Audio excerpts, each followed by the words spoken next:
Şimdi o günleri de görmüş, yaşamış bir sendikacı olarak işçi sınıfı üzerindeki yarattığı tahribatları, o günlere ait tahribatları için kısa değerlendirme yapmanızı isteyeceğim. Ardından bugüne döneceğiz. Sizi dinliyoruz.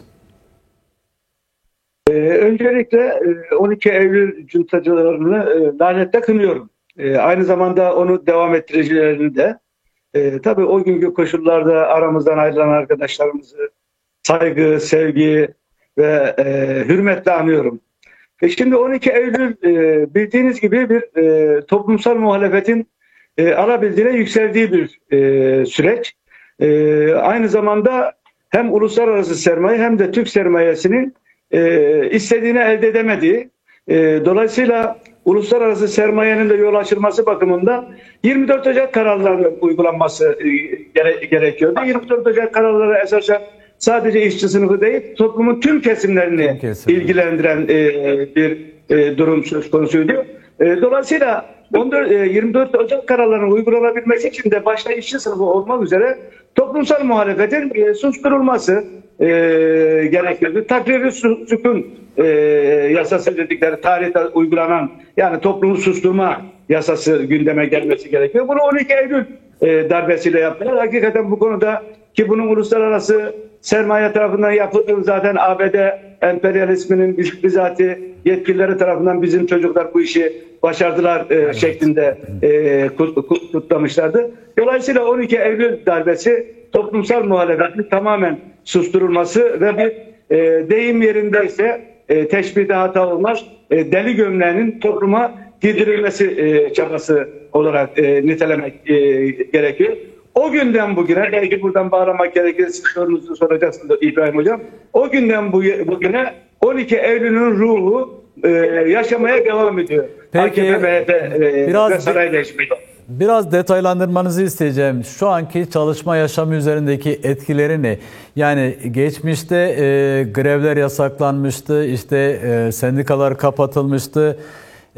Şu anda örgütlenme önündeki engelleri başta sayacak olursak, yine grev hakkının kullanılamamasını da sayacak olursak, yansımasına ilişkin neler söyleyebiliriz? O günden bugüne neler yansıyor halen?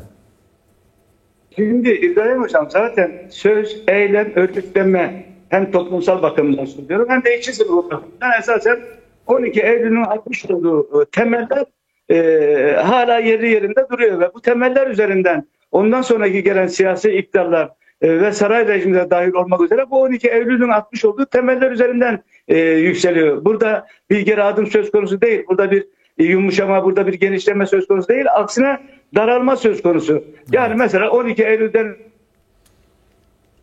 söz konusuydu iş yerlerinde. 12 Eylül'le beraber mesela iş yerlerinde bir sendikanın örgütlenebilmesi için bir iş kolu barajı var. %40.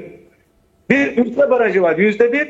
Ama bu %1, %10'dan %1'e indirildi. Fakat %10'dan %1'e indirilmesi bu aldatıcı olmaması lazım. Mesela bizim tersanelerde 30 bin işçinin %10'unu şey yapmamız gerekiyordu. Örgütlememiz gerekiyordu. Şimdi öyle bir şeyle birleştirdi ki mesela gemi yapımı, deniz taşımacılığı, Ardiya, Antep'u, yani demirle pamuğu bir araya getirdi ve 270 bin işçinin %1'i, yani 10 bin kişi örgütlememiz gerekirken 2500 kişi örgütlememiz gerekirken şimdi çok daha yüksek örgütlemek zorunda kalıyoruz. İş kolu barajı var, iş yeri barajı var, işletme barajı var. Öbür taraf, hadi bunların hepsini açtık. Geldik, itiraz hakkı var patronun. Toplu sözleşme iş kolu barajını değiştiriyor, iş yeri iş kolunu değiştiriyor. Bunlar aylar alıyor. Yani bir iş yerinde bütün engelleri aştığı koşullarda dahi patronun itiraz etmesi neticesinde 200-300 lira mahkemeler var. O zamana kadar zaten işçi kalmıyor. Örgütlenmiş olduğun işçiyi işten atıyor ve dolayısıyla sen sözleşme masasına oturabilmen için işçinin olması lazım. İşçi ortada yok. Böyle bir durumla karşılaştık. Öbür tarafta biraz önce televizyonunuzda söyledim. Belki 50 defa söylenmiştir, 100 defa söylenmiştir. Yani grev serbestliği falan yok. Öyle bir durum yok memlekette yani. Yani saray ya da işte Cumhurbaşkanlığı istediği zaman iki dudağı arasında çıkan söz Evet. Kanun oluyor. İşte milli güvenlik gerekçesi diyor.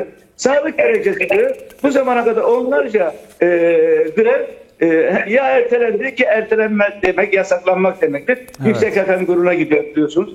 Dolayısıyla o günden bugüne yani 12 Eylül'den bugüne işçi sınıfı bakımından hem örgütlenme hem ekonomik hem siyasi bakımdan alabildiğine bir gerileme durumu var ve giderek de gerileyerek devam ediyor diyebiliriz.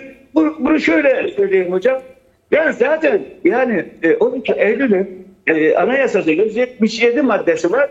Bu 177 maddesinin 103 maddesi devam ediyor.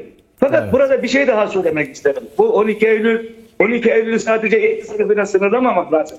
12 Eylül çok konuş, Türkçe konuş, çok konuş diyen bir süreçti. Ve bugün işte bildiğiniz gibi bir barış süreci deniliyor. Evet. İşte barış annelerinden bir tanesi kapalı kapılar arkasında 10 dakika konuşması gerekiyor.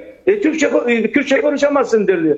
Dolayısıyla 12 Eylül inceltilmiş haliyle, daha şeytani haliyle AKP, MHP veyahut da saray rejimine devam ediyor diyebilirim.